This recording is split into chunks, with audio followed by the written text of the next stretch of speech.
So I wanted to show you this, and it's not that I didn't mow my yard. This is actually a little experiment I've got going on. Last year some neighborhood dogs came in and killed all my chickens right after I bought a big bag of scratch grain, right?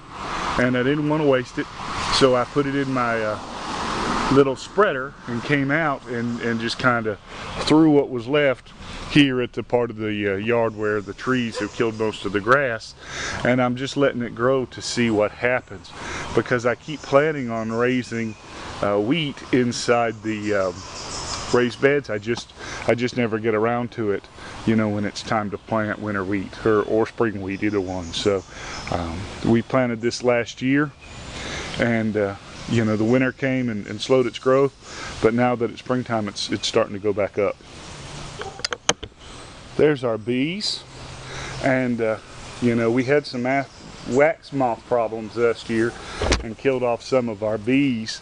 I like to try to keep 5 hives, but I've actually only got 2 now. The one in the middle is it died off toward the end of the winter, but I'm leaving it there to let the bees get out the honey, because the way our weather's going here in Tennessee, you know, it's wet and it's kind of cold here in the spring, and so there's not as much blooming as there is normally.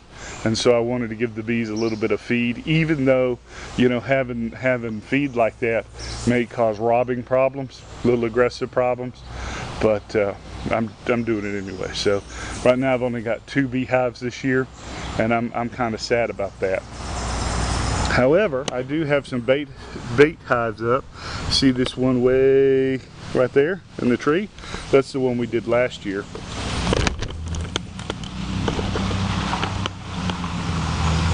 And now I've got this one right here on the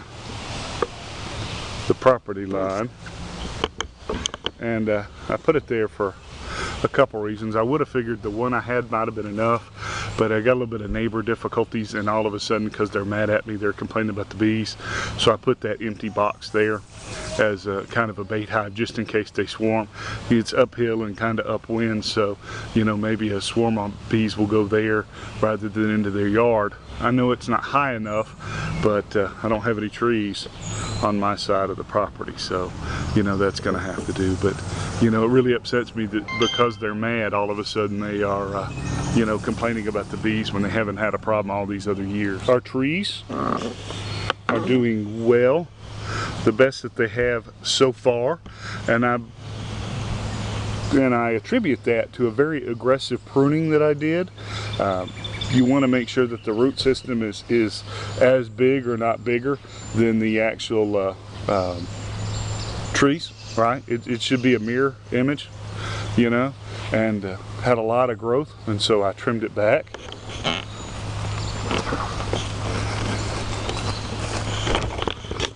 And because of that, I'm getting lots of little fruits here.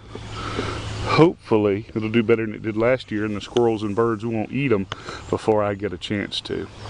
But I'm having less of a bug problem than I have in years past, and I think that's because the trees are a lot healthier.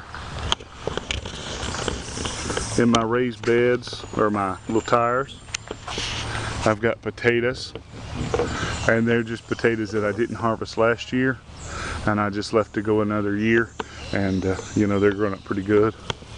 I have ordered some tobacco plants for these other 2 because I really want to grow tobacco just to try it out, and growing from seed has caused me some problems, so those 2 far ones will have tobacco in it when the plants come in.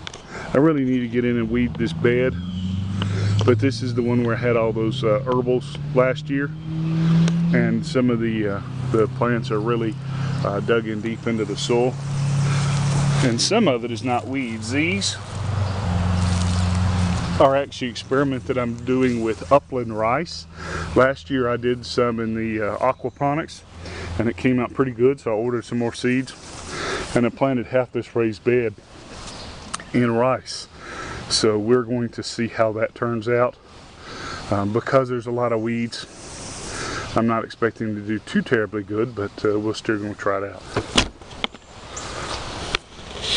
So this is all beans and weeds, but I've got a little bit of scarlet runner in here, and a lot of heirloom bush beans. I've been doing pole beans, but I wanted to try bush beans this time, so that's what's there.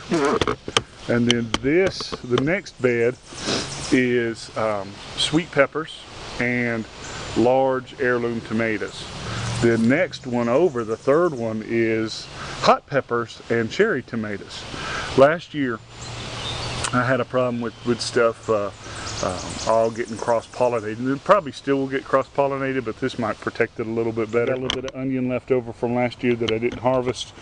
And for my wife, I've got 2 squashes because she's trying to get into clean eating. She keeps talking about getting healthy, and even though I hate squash, I figured I would support her a little bit because I sure ain't eating it. Still got that grape here at the other end. It's doing pretty good. And then I've got more scarlet runner along the fence row. And my blackberries are doing wonderful. I've got them kind of spread out over the top of the fence. Here in this box where I normally grow potatoes, I got one potato plant coming up from where I didn't harvest them. And then I've got a lot of loofah and canteen gourds in here that I hope to run up that fence. Here's the Boys War Club. It's grown pretty good. You know, now that we bought that land, we'll probably just transplant it and get it out of the bucket, right?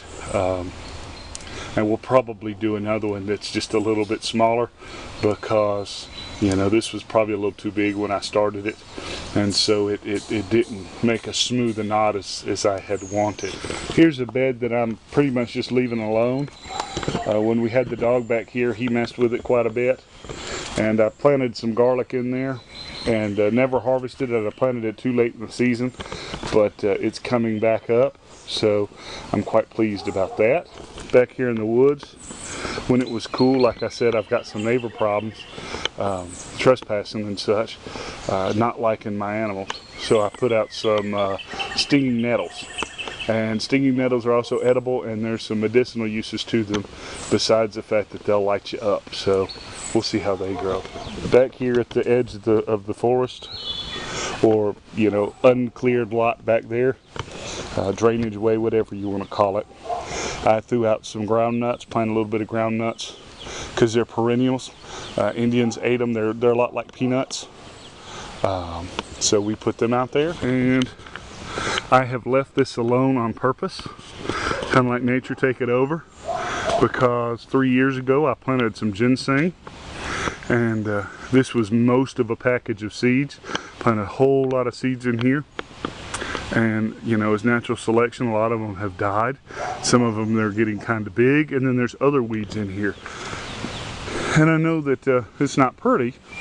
Well, I think it's pretty, but you know, it's not what you would normally think of a garden, but that's because I want wild simulated ginseng. It's worth a little bit more, and if I let it seed itself, then you know, it becomes perennial.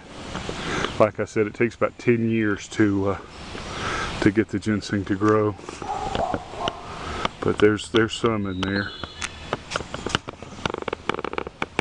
if you look for it. So hopefully this year the ones that have survived from the beginning should seed out, and then I'll start putting seeds in my other beds and off on the back there in the woods, right? And hopefully take some and put some on my other property there in Wayne County. So there you go. That's what we've been doing, and do a little bit less here this year because we're trying to get the other place ready. So until next time, you can always catch online, www.tngun.com.